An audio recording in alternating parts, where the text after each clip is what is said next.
Climate change is projected to have severe economic impacts on low-income households globally, as changes to systems of production alter their livelihoods and more frequent and intense climate shocks upend their lives. There is strong evidence that financial tools generally support investments in livelihoods, provide security in the event of a shock, and promote resilience in its aftermath. But the emerging climate crisis presents specific challenges for financial services.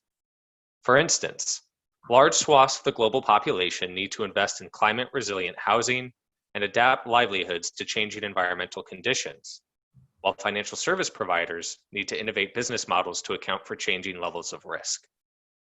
Currently, there's not enough demand or supply-side information or data on the impact of government policies to be able to offer stakeholders lessons about consumer needs in this landscape and what products and services are effective at meeting them. Given that, the Center for Financial Inclusion at Axion is launching a program to study the role of financial services in helping low-income households, micro, small, and medium enterprises, and farmers mitigate and adapt to the risks of climate change. My name is Eric Noggle, and I am the Senior Director of Research at the Center for Financial Inclusion and will be leading this work stream. As CFI embarks on this program, I wanted to make sure that we at CFI and the industry at large have a solid grounding in how the issues of livelihood adaptation, climate impact, and the role of financial services are manifesting themselves in the real world. I'm joined today by Sarah Gamage, who will help provide that framing. Sarah is an environmental economist with more than 25 years of experience working on economic development in Latin America, Africa, and Asia.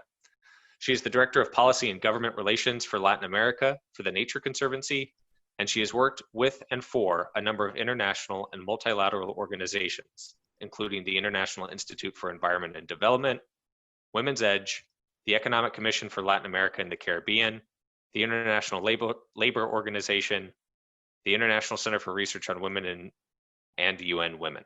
She has a PhD in environmental economics from the Institute of Social Studies in The Hague and a master's degree in economics from the London School of Economics and Political Science. Thank you. It's a pleasure to be doing this with you, Eric. So to start off, as I mentioned, you focus on Latin America. Can you begin by telling us why this region is important from an environmental perspective and how it's being affected by climate change? Sure, absolutely. Latin America is immensely rich in natural resources. It has about 10% of the land mass, but 40% of all the species, 25% of forests, 25% of arable land, and almost 1/3 of all fresh water globally. And it's really clear that the region's ecosystems support the people and the economy, both in their region and beyond it. Latin America is the largest global net food exporter.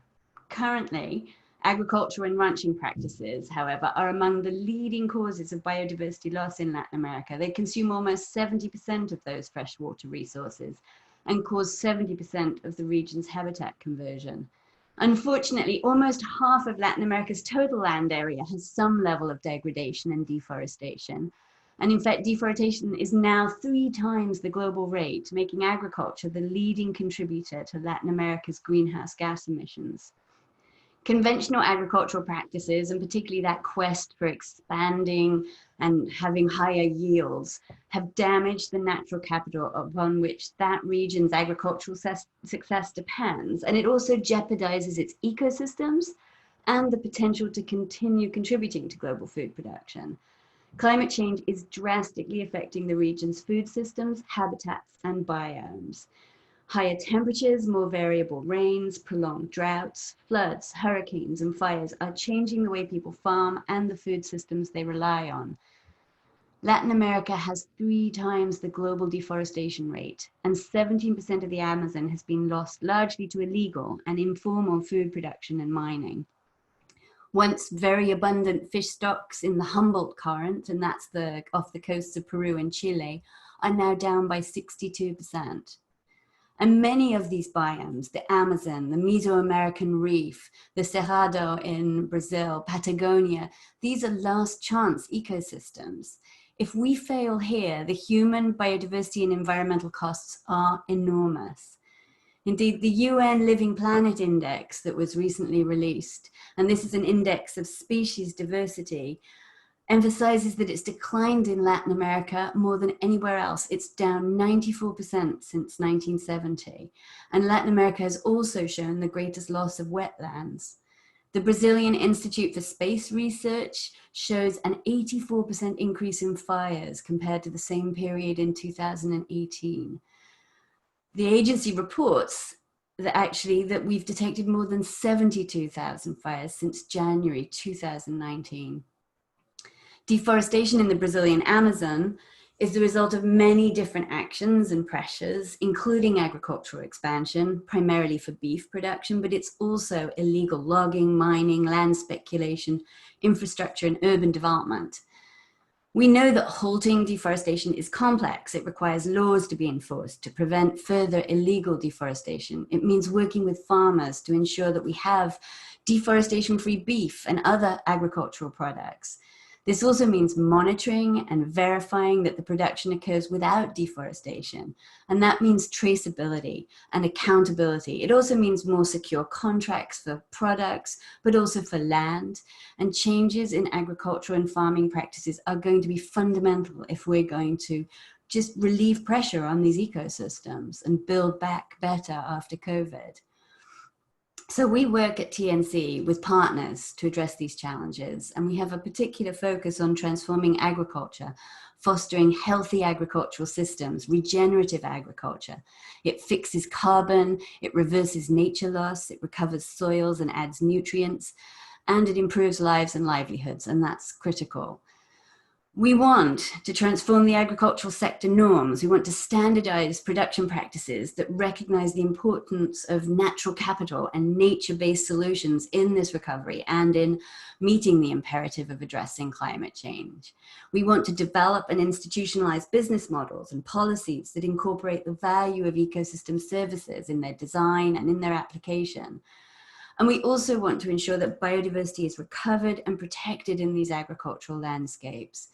So that means we need to develop or strengthen compliance with existing environmental laws and regulations, but it also means we need to support meaningful and systemic market transformation to value that future productivity of the land, not just today's yield, but all of those services that that land can provide and the nature that it supports. So I would say in a nutshell, that's our focus in Latin America, particularly with agriculture. There's a lot to unpack there. It's a pretty terrifying narrative, actually, about the state of things in Latin America. And what was interesting about what you were saying was, we know that humans are a big contributor to climate change, but many of the activities you talked about were primarily driven by people. Yet the Nature Conservancy has a mission to create a world in which nature and people thrive. Can you talk a little bit about why that mission is so important, given the negative impact that humans can have on their environment? Absolutely, yes. And I think this is where we really need to address those incentives to conserve natural resources. Many of the people that farm and many of the pressures that are currently on the environment are from farming. They are using resources primarily to meet their livelihood needs.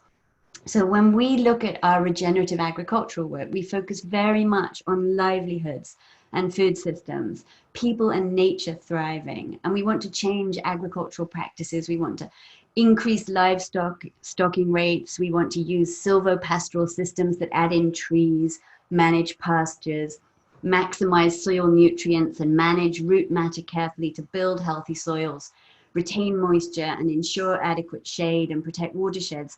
It is not impossible to do this.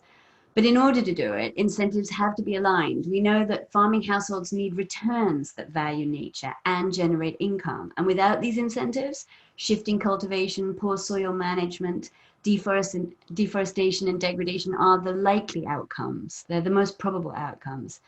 And particularly in cash-strapped communities with poor land titling, little investment can be made in soils. And it's typical that we see that many folk have, real challenges in achieving these transformations. Short-termism wins out. Resources are not managed optimally. And with climate change producing more extreme and variable weather patterns, livelihoods are lost. Flooding and mudslides are more frequent. The food systems are compromised. And we will see, more and more environmental migration where neither people nor nature thrive. But I don't want to leave you with the impression that it's only poor people who are driving deforestation and land degradation. Markets are at play also. Global food chains, large agribusiness is also threatening ecosystems and biomes. So we need systemic change to alter the incentives to degrade for all actors, the government, the private sector, and communities.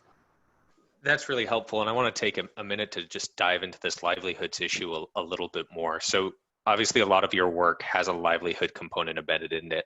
You spoke to the need for livelihoods and nature to sort of be thought about in tandem. Can you talk a little bit more about what's at stake at a systems level and what happens if they aren't considered? Absolutely. So the market has to reward environmental services and better environmental management. If it doesn't, then these externalities, this degradation and deforestation will continue. We're also likely to see more abandonment of small farms, more shifting cultivation, greater encroachment on forests, and the likely absorption of smaller farms by larger landowners, or even just more continual loss of habitats. So one of our approaches to this systemic change is to decommodify these products and think about the way that they're produced. And when I say that, I mean that, these are not just undifferentiable products. Shade-grown coffee is much better for us than coffee that isn't grown under some kind of agroforestry system. And so what we need to do here is make sure that the way they are produced, the way these products are produced, is valued along with what is produced. And that means more discerning markets and customers that reward regenerative agriculture.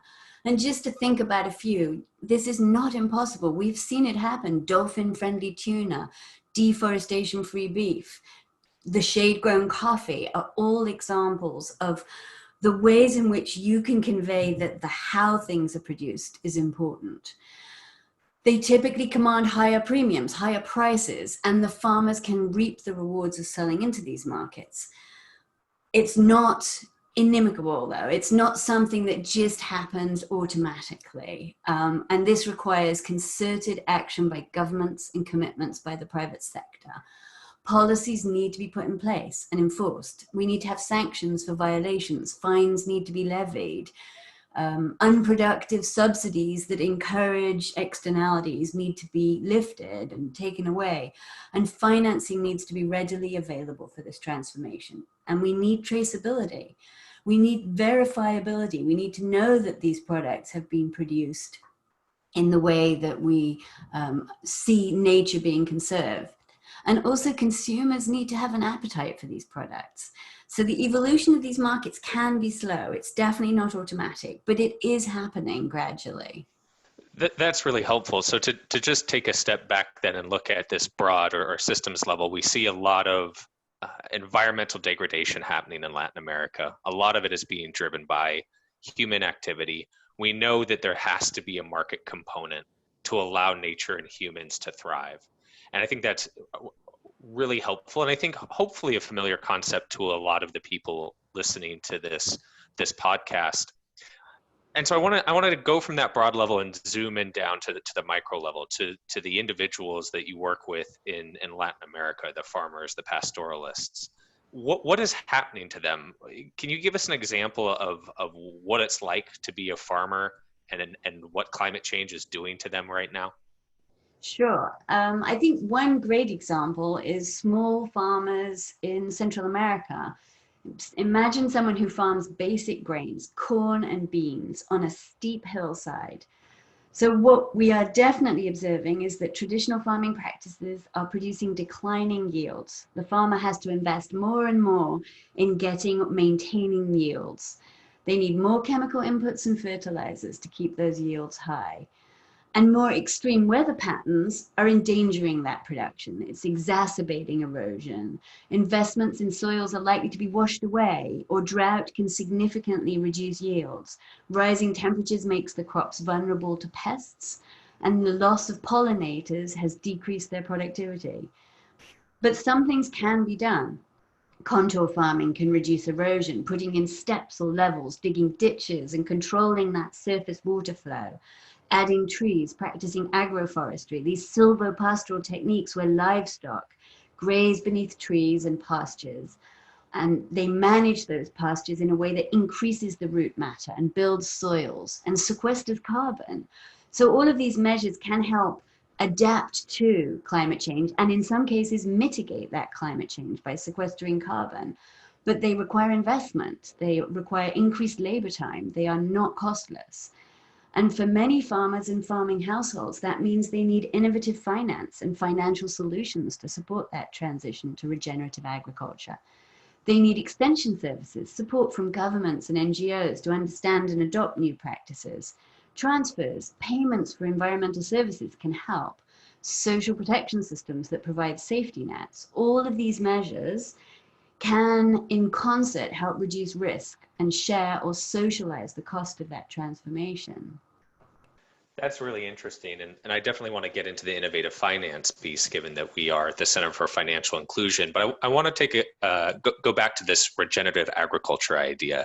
That I think is probably a new thing for people who are not really involved in the climate space or the environment or farming space. Can you talk a little bit more about that technique as a solution? Sure. So regenerative agriculture seeks to reverse nature loss and the loss of biodiversity and ecosystem services on farms. So it includes agroforestry, silvopasture, it embeds these nature-based solutions in those farming systems to improve soil health, sequester carbon, manage the watersheds. So all of those actions that I described earlier on that steep hillside in Central America, those are nature-based solutions. And I think we've also got some incredibly compelling examples with cattle ranching, which again is one of the primary drivers of deforestation in the region. So if you manage your stocking rates and increase stocking rates on existing land, you can actually reduce pressures on the forest. You can plant high protein, high calorie grasses so cattle can graze on far less land. And that removes the need for ranchers to keep cutting down more forests and transforming biodiversity-rich tropical grasslands. You can build living fences made with living trees instead of metal wire or wood so that ranchers can avoid the expense of fencing and creating habitat corridors for wildlife. You can regenerate native vegetation and increase food availability for cattle. You can also plant fast-growing tree species and bushes that the ranchers can later chop down for firewood and food for cattle. And you can avoid some of the endangerment of other forests and adjacent natural ecosystems. You can construct water tanks. You can engage in rainwater harvesting. You can fence off rivers as well and streams to keep cattle from eroding riverbanks, polluting waterways with excessive silts and soil. The goal is to make sure that ecosystem services are not compromised through agriculture and that biodiversity thrives. You can maintain water security. You can ensure hydrological services are secured in those watersheds. And you can reduce point source pollution, sediment flows can be managed, the dependence on chemical inputs declines, and you can improve soil health. And as you do that, carbon can be fixed in trees and soils and forest products enhanced. So this is the way we see regenerative agriculture. That's super interesting. It also sounds potentially complicated, and as you mentioned, takes a lot of work to get off the ground. And I know for a lot of the smallholder farmers that I've met in the course of my work, I can imagine this would be intimidating just from a resource perspective. Could you talk more about going back to that investment component and the importance of finance? How much of a bottleneck can that be in these regenerative agriculture programs? If we assume that we can show a good demonstration model, where does finance show up in that story? Well, I think we have to look again. These measures require investments, time, labor, knowledge acquisition, and also, financing.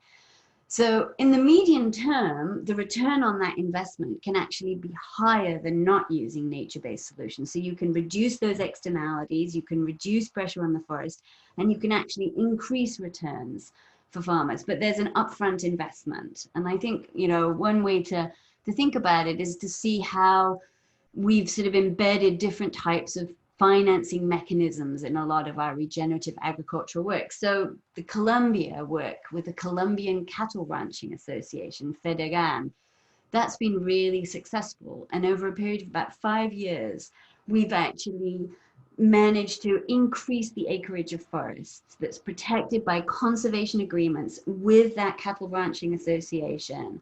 So I think we've actually increased up to about 43,000 acres of forest as a result of this.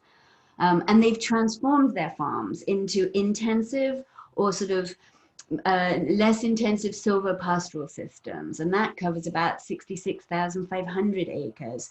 They've sequestered carbon by doing this, and that is absolutely critical. They've increased bird species. They're up by about 28% because of these wildlife corridors, and the silvopastoral rotation that they had has actually, you know, really been closely associated with increments in bird species and bird species diversity. They've also got higher beef and milk productivity and quality. Their meat output is up by 80%, and that means significant improvements to incomes. But in the process, you know, in order to get this happening, you have to support knowledge acquisition and extension services. And they also folded in these payment for environmental services to allow farmers to sort of reap the benefits of those investments before the sort of economic returns come in directly through the market. And that, I think, is really critical. In order to do this, about 13,000 ranchers were trained in sustainable pasture management, and about 1,600 ranchers received payments for environmental services through the project. So that raised incomes and offset the cost of investment. But it's clear that there are many ways to do that, and there's many opportunities to really inject financing into these types of value chains and into these solutions. That's great. It's nice to have a solution that sounds hopeful. I know when we turn on the news these days, almost every climate story is doom and gloom. And so it's nice to know that there are solutions that we can put in place in emerging markets if we can unlock the financing to enable farmers to do them.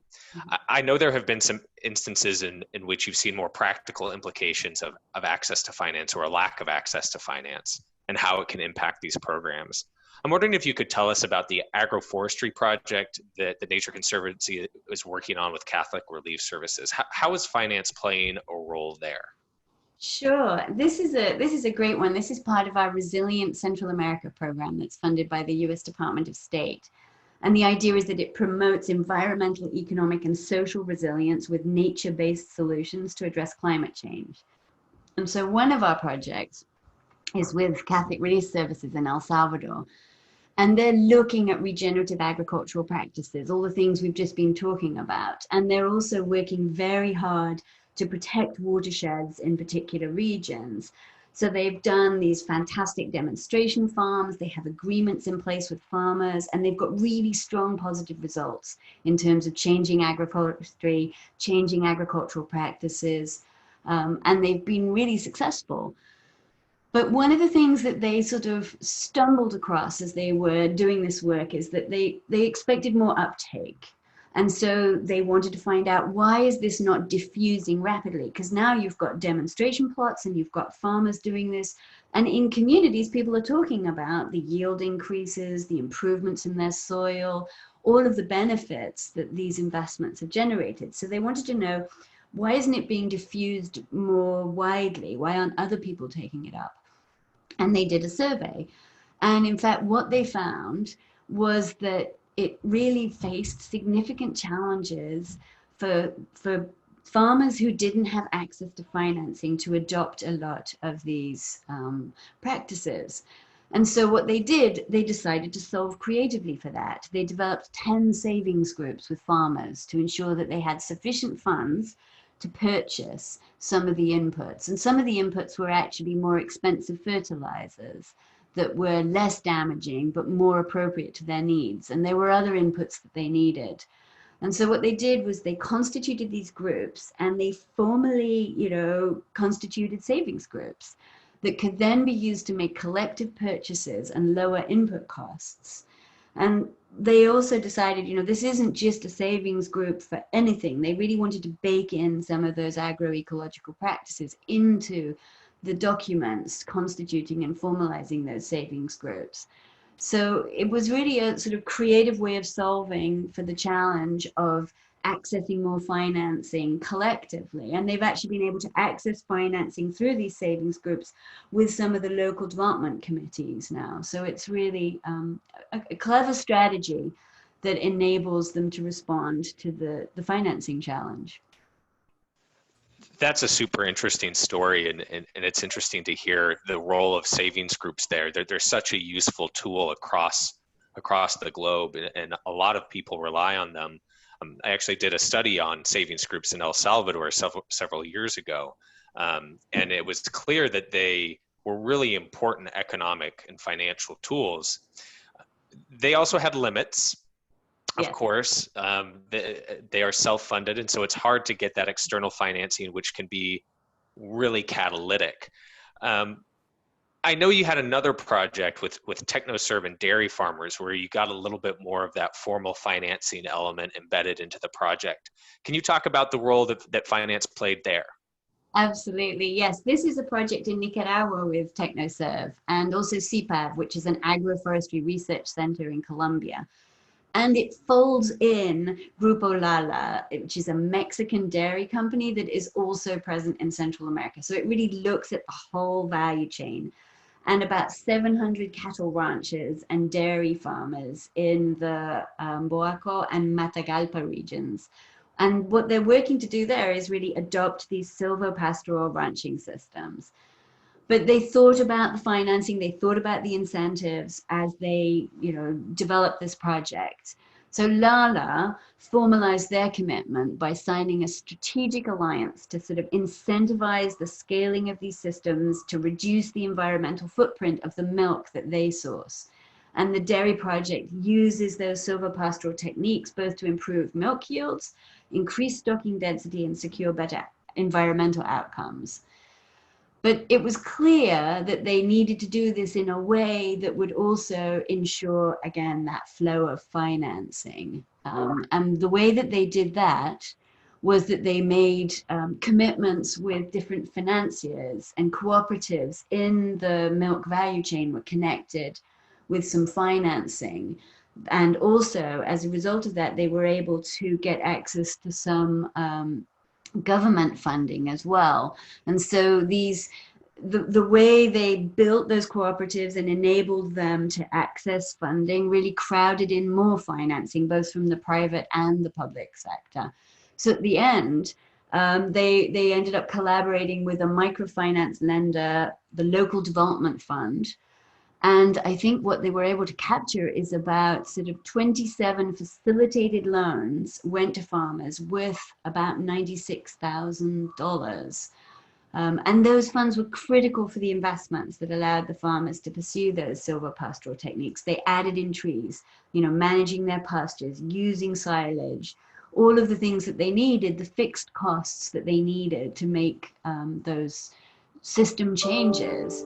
And it's obvious that revenues and earnings are rising now, and they're reporting, milk yields are up, animal health is up, they have much greater productivity, the quality of the milk is better. But the key piece of this, which I think is something that's relevant to you and the Center for Financial Inclusion, is that role of financing. It was embedded within the value chain. The incentives were aligned. They understood that you had to have secure contracts. They understood you needed to source from these particular farmers. The traceability was there, and the financing was injected into it. And I think, what we learned from these two projects is that for individual farmers and farming households, we need those financial services, but they have to fit the profile of their investments and returns, and they have to meet the needs of smallholders and people who've actually typically been excluded from finance and financial services. So it isn't just about increasing access to credit and raising the levels of debt for small farmers. And we also need to think about the mechanisms through which they access financial services. So fostering these savings associations, or developing risk-bearing mechanisms. There are other more creative ways to think about it too. Hazard insurance, crop insurance, both individual and collective mechanisms to increase the financial inclusion, building on the sort of social capital that's already there, the cooperatives, trade associations. But let's not think that it's all micro. There are also macro and sort of meso level flows of finance that we need to encourage. We need to get governments to resource some of these changes. I think that's a great point. One of the things that we're working on in this work stream is looking at what are the financial models and financial products that we can develop that allow those different products that you mentioned to be sustainable and profitable, so that we know that there's a market for them. But one of the things that I think we've seen in some of our early landscaping is that we're not going to unlock scale on any of that without some attention to those macro flows that you just mentioned. So can you start by describing a little bit more about sort of the policy at the level of macro funding flows and sort of the meaningful downstream impacts that can have for farmers and what it can do to unlock finance at an FSP or a smallholder level?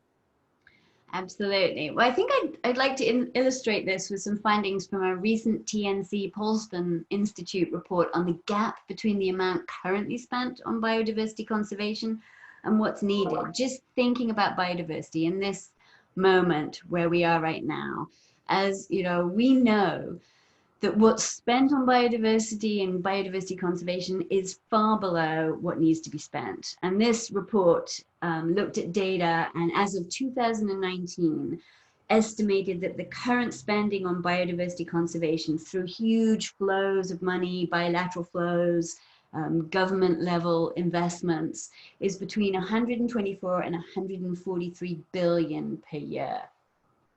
But when you actually look at what's needed to protect biodiversity, we're looking at a gap that's probably, that's just, well, it's enormous. A gap that's probably about 600 billion to 824 billion per year, because we need about 722 or 967 billion. You know, these are ranges, these are large numbers that we're talking about here.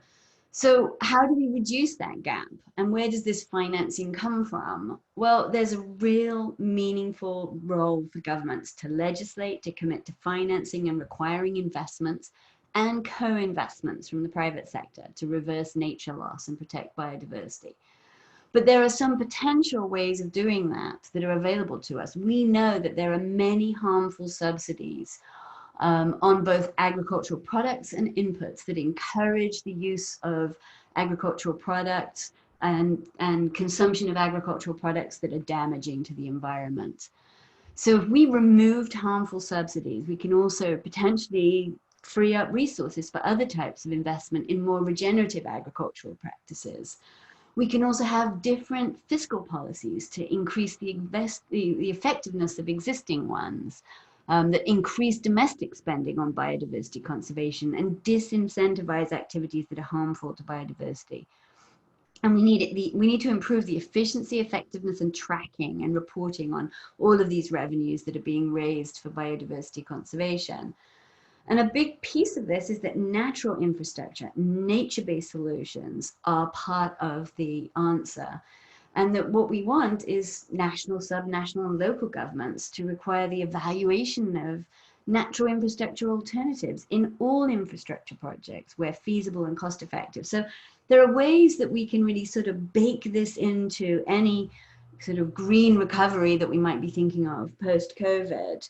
But there are other ways of recruiting global finance to do this. So we can have carbon credits and offsets. There is, you know, a growing market for carbon offsets where, you know, it's a cap and trade system. There are biodiversity credits, green and blue bonds that can be used to generate funds and redistribute funds, largely from the global north to the global south. Pension funds that might be interested in some of these development impact bonds or these sort of social impact bonds could also bake in some of that environmental, those environmental objectives. And these monies can be placed in trust funds and used to finance adaptation and mitigation efforts. So we have, some incredibly successful examples. The Global Environment Facility has done and can continue to do and fund a variety of projects and adaptation efforts. And these GEF funds come from member state governments. They're available to developing countries and countries in transition, and they can meet some of those international commitments that they've made in these conventions and agreements. And the GEF support is provided to governments, it's provided to civil society organizations, private sector companies, research institutions. So it really is a source of funding for multiple actors to engage in this. We've got the RED Plus, the Reducing Emissions from Deforestation and Forest Degradation. This program is a member state program from the United Nations framework on the Convention of Climate Change. And this mechanism, which is continually evolving, creates a financial value for the carbon stored in forests and offers incentives for developing countries to avoid emissions and invest in low carbon paths for sustainable development. And it rewards them for keeping their forests intact. So these are the kinds of flows that are out there that are available to be captured and could be reprogrammed to really support more regenerative agriculture and a host of nature-based solutions to address climate change. One of the things that we're really focused on is building the evidence base for solutions, very much like what you just described. What is the impact of these funding flows when you get them, when you can unlock them? Do you have any examples of that? Have there been any recent or historical examples of these macro funding flows really leading to meaningful outcomes for people at the intersection of this livelihood and environmental issue? Yes, I think so. I mean, I think we can, return to Costa Rica as one example. And, it's a payment for environmental services. It's a fund that's being used to really sort of incentivize forestry management. And so it's FONAFIFO. And it was enacted with a law in about 1996, and they put in place this program to pay for environmental or ecosystem services. And they had this National Forest Financing Fund. So this was the responsible entity for, making these payments for environmental services, for ecosystem services. And it operated independently of the Ministry of Environment and Energy, but was empowered to raise funding and resources to finance the Costa Rican forestry sector. And what was really interesting is that they expanded the definition. It wasn't just intact forests, but it could be forests and plantations that directly affect the protection and improvement of the environment. And they started the fund with taxes on hydrocarbon. And they also managed to get income from loans from the World Bank, a contribution from GEF. And they also got bilateral monies. And they have an annual budget of about $36 million annually. And these payments go to farmers for agroforestry, to reforest lands and to maintain forest lands. And they've been really successful. And this is something that I think, many examples like this tell us that you can change agricultural practices and you can monetize the ecosystem services that having more regenerative agriculture and agroforestry secure.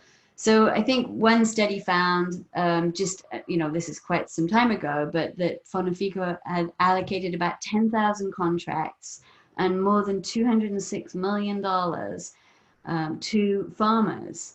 And the main category of land use that they were, paying for environmental services was forest protection.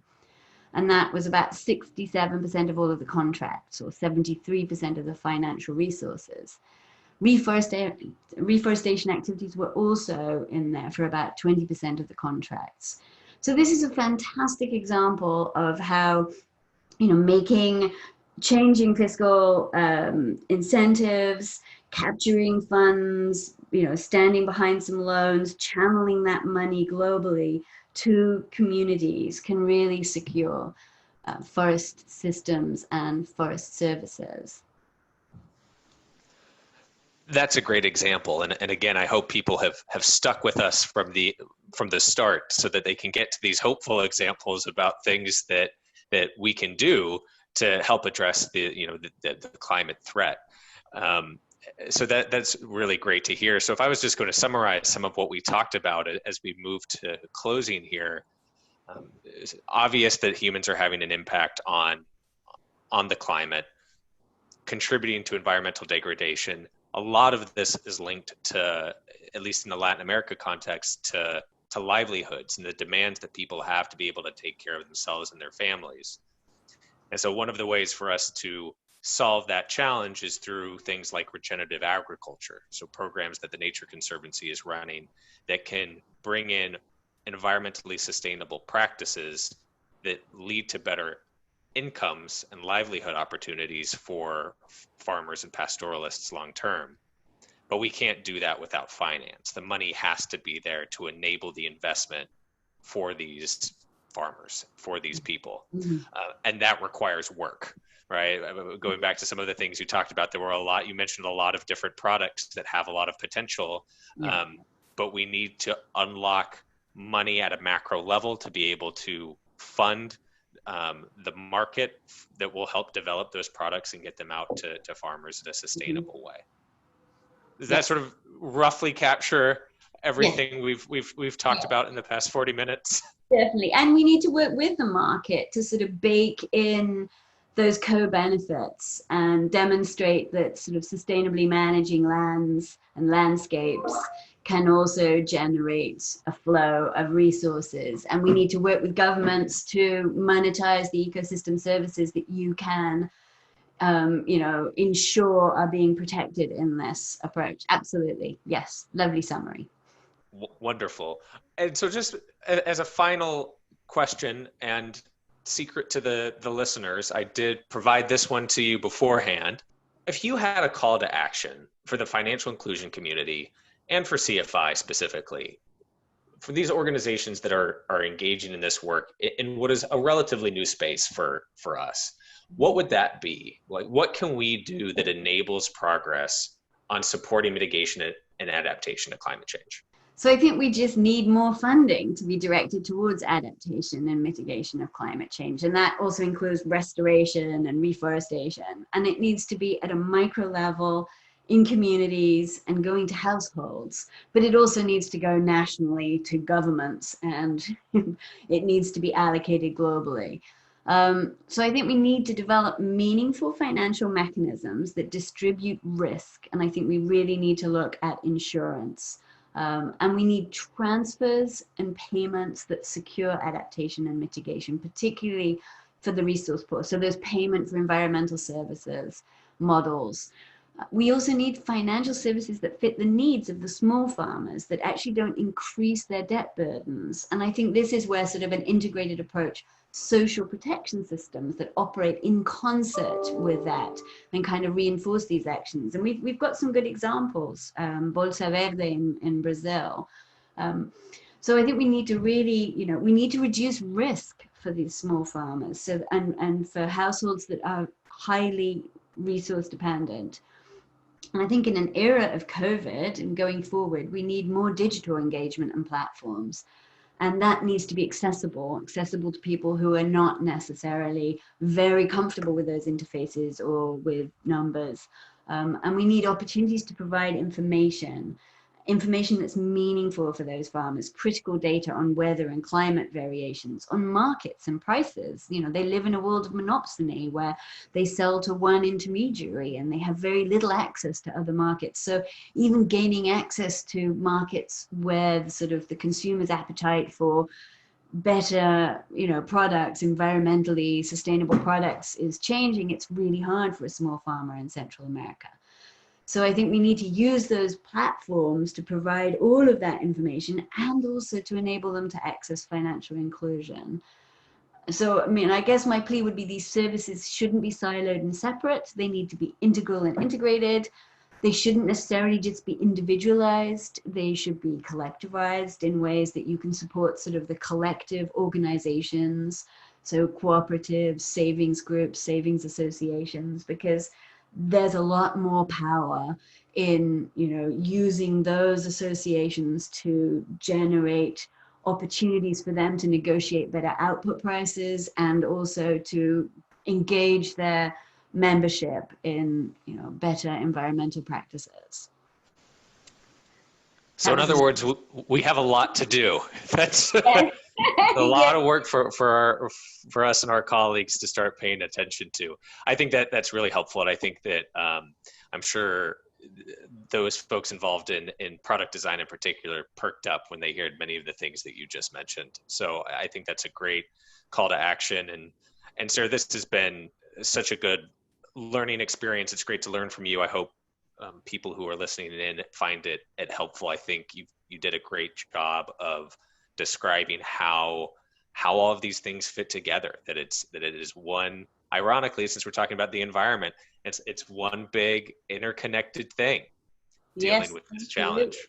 Absolutely. And thank you so much. It's really a pleasure to talk with you all. And I'm so delighted that you're embracing work on climate change and thinking about innovative financial solutions for the poor and for the resource poor. And, thank you so much for inviting me to do this. Really a joy. Yeah, our pleasure. Thanks, folks, for listening today. Again, Sarah Gamage, our guest, is the Director of Policy and Government Relations for the Nature Conservancy, focusing on Latin America. My name is Eric Noggle. I'm the Senior Director of Research at the Center for Financial Inclusion. And we look forward to getting to work on the climate problem now. Great. Thanks. Wonderful. Thanks. Take care. Bye-bye. Bye.